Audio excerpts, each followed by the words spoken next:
Company के एक management से बात कर लेते हैं। और शो में आज हम महिंद्रा लाइफ स्पेसेस और एलआईसी हाउसिंग फाइनेंस के मैनेजमेंट से बात करेंगे। और इस बीच महिंद्रा लाइफ स्पेसेस अपने तीसरे तिमाही के आंकड़े पेश उन्होंने कर दिए हैं।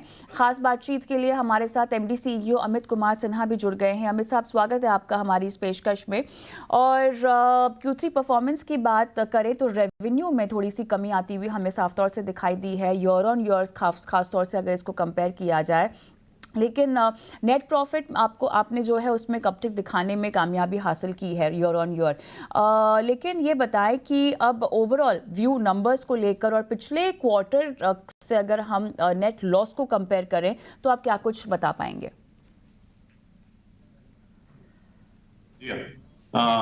सो पहला है कि हमारे हमारे दो बिजनेस हैं, रेजिडेंशियल बिजनेस और इंडस्ट्रियल बिजनेस।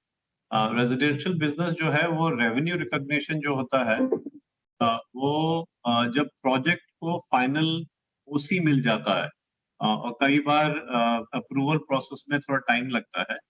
तो जो आप नंबर देख रहे हैं टोटल इनकम का, वो थोड़ा लंपी है। वो इस क्वार्टर में मेकअप हो जाएगा क्योंकि वो अप्रूवल्स क्वार्टर 3 में नहीं आए, वो अभी क्वार्टर 4 में आ चुके हैं हमारे पास। तो इसीलिए आप देख रहे हैं कि जो टोटल रेवेन्यू और टोटल इनकम है वो थोड़ी सी रिड्यूस्ड है, वो क्वार्टर 4 में मेकअप हो जाएगी। तो it's more of a process, approval process linked revenue, वो मेकअप हो जाएगा। On the on the profitability side, हमारा जो आईसी बिजनेस है, इंडस्ट्रियल बिजनेस, वो उसका quarter 3 was the best quarter ever in the history of Mahindra life spaces. तो उसके कारण हमें काफी प्रॉफिटेबिलिटी में इम्प्रूवमेंट आया है। सो इंडस्ट्रियल बिजनेस जो होता है वो जब सेल होती है और उसका प्रॉफिट सेम क्वार्टर में आ जाता है, तो क्वार्टर 3 में ही आ गया। रेजिडेंशियल में वो 3-4 साल के बाद आता है, इसलिए एक क्वार्टर का डिले हो सकता है। इसलिए आप देख रहे हैं कि टोटल इनकम थोड़ा सा कम है एंड प्रॉफिटेबिलिटी है वो रिफ्लेक्ट्स जो आज की क्वार्टर 3 में सेल्स हुई है, क्वार्टर 3 में एक्शन हुआ है, उसको रिफ्लेक्ट कर। अमित साहब, रेजिडेंशियल्स को लेकर अगर हम प्री सेल्स की बात करें, कंप्लीशंस की बात करें तो यहाँ सिक्वेंशली थोड़ी सी कमी आती हुई हमने देखी है। कोई मोटी वजह इसके पीछे आपको लग रहा है, कोई बड़ा फैक्टर? और अब अगर प्री सेल्स की हम बात ही करें तो FY25 के लिए आपके प्री सेल्स टारगेट्स क्या होंगे? क्या इसको लेकर आप ट्रैक पे हैं? कोई गाइडेंस जो कि आप देना चाहेंगे, क्योंकि यहाँ पे लगभग 2500 करोड़ बाय FY25 का कुछ गाइडेंस दिया गया था। जी हाँ, तो मैं दोनों कवर करता हूँ।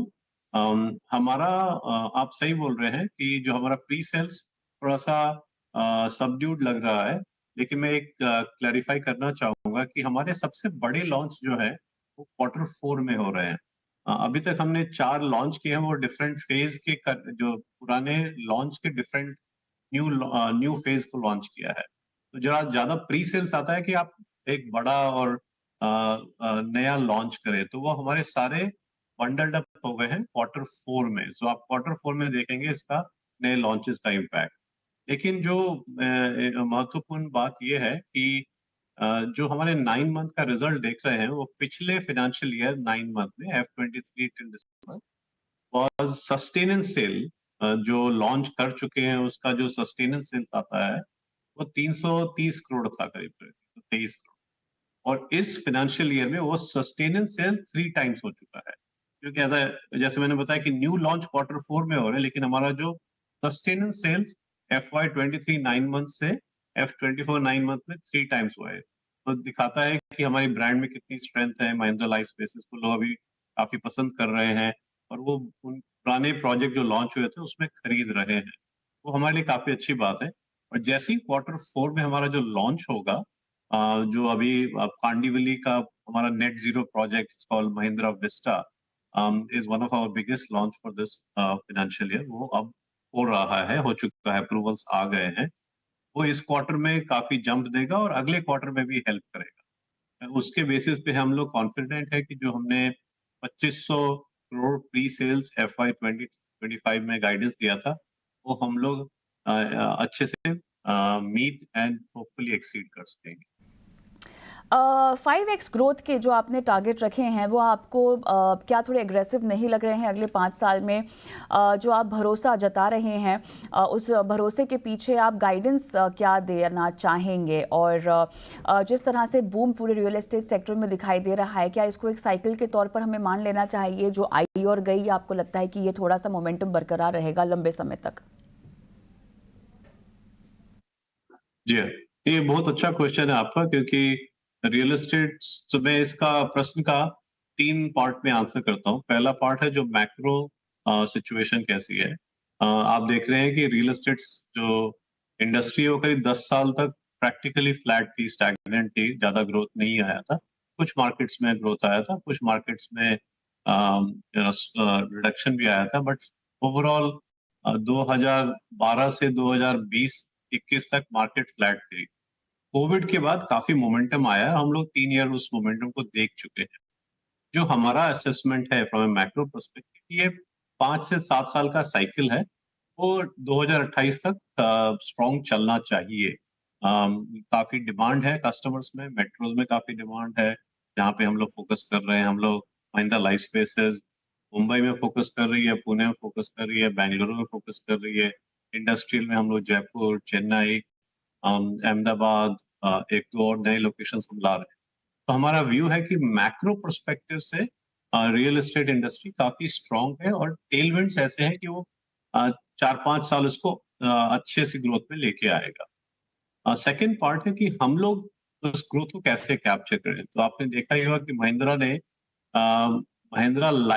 ग्रुप ने महिंद्रा लाइफ स्पेसेस को एक ग्रोथ जेम माना है।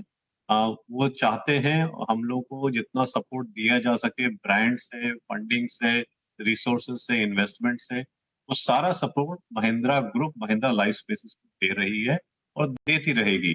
और वो ये जरूरी है कि हम अपना परफॉर्मेंस भी मेंटेन करें, लेकिन ये सपोर्ट जो है वो इट्स लाइक हम लोगों को एक प्लेटफॉर्म से दूसरे प्लेटफॉर्म पे लेके जाएगा।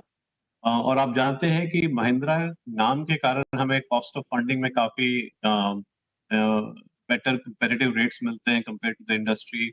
ब्रांड काफी स्ट्रांग है, कस्टमर एडवोकेसी काफी स्ट्रांग है।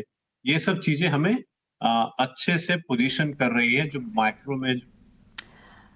ऑलराइट, चलिए एक आखिरी सवाल आपसे पूछना चाहेंगे, फिर आप भी बिजी हैं, आपको फारिग करेंगे। अपकमिंग प्रोजेक्ट्स को लेकर कुछ बताइएगा, और प्रीमियम रेजिडेंशियल और साथ साथ वैल्यू होम्स अक्रॉस, अगर हम पूना की बात करें, चेन्नई, बेंगलुरु की बात करें, मुंबई की बात करें, तो क्या इरादा है? विजिबिलिटी इन प्रोजेक्ट्स को लेकर कितना आपको जो है दिला पा रही है फ़ायदा? टॉप लाइन इम्पैक्ट की अगर हम बात करें तो इन प्रोजेक्ट से आपको कितना फ़र्क पड़ रहा है? क्या तो जो दो टाइप की विजिबिलिटी होती है। फर्स्ट है कि प्री सेल्स इमीडिएटली हो, जैसे हम लोग लॉन्च करते हैं उसी समय हमें प्री सेल्स का इम्पैक्ट उसी क्वार्टर में या उसी फाइनेंशियल ईयर में आ जाता है। तो हमें जो नेक्स्ट करीब करीब 18 महीने तक की विजिबिलिटी है कि हम कौन से प्रोजेक्ट कब लॉन्च कर रहे हैं, उसका प्री सेल्स क्या होगा, उसका मार्केटिंग स्पेंड क्या होगा, उसमें क्या डिजाइन करेंगे, क्या इन्वेस्टमेंट करेंगे, वो क्लैरिटी हमें है। तो उसके बेसिस पे जो आपका पहला प्रश्न था कि हमारा 2500 करोड़ FY25 का गाइडेंस वही है कि ऊपर जा रहा है, नीचे जा रहा है, तो उसके बेसिस पे हम लोग बोल सकते हैं कि नेक्स्ट फाइनेंशियल ईयर में 2500 का guidance is something that will hold and hopefully exceed. लेकिन जो दूसरी बात है कि उसका रेवेन्यू रिकग्निशन जो होता है वो होता है कि हम लोग कितनी जल्दी अप्रूवल ले आए ताकि कंस्ट्रक्शन स्टार्ट कर सके और कंस्ट्रक्शन फिनिश कर सके। और जब कंस्ट्रक्शन फिनिश करते हैं तो उसी आता है, उसके बेस पे रेवेन्यू रिकग्निशन होता है। तो वो चीजें हम लोग अपने कंस्ट्रक्शन जो इंजीनियरिंग वाला पार्ट है उसको क्रंच करने की कोशिश कर रहे हैं, फास्ट ट्रैक करने की कोशिश कर रहे हैं, नई टेक्नोलॉजीज को ला रहे हैं, नए बिजनेस मॉडल्स को ला रहे हैं। उसके बेसिस पे हम लोग उसको क्रंच कर सकेंगे। जब वो डिलीवरी होगी, अगर वो 5 साल की जगह हम लोग 4 साल कर लें, तो वो कस्टमर के लिए भी अच्छा है और हमारे लिए भी अच्छा है। वो दूसरा पार्ट है। प्री सेल्स इमीडिएट हो जाता है, रेवेन्यू 3, 4, 5 साल बाद होता है। हम दोनों को ध्यान में रख के आगे बढ़ रहे हैं।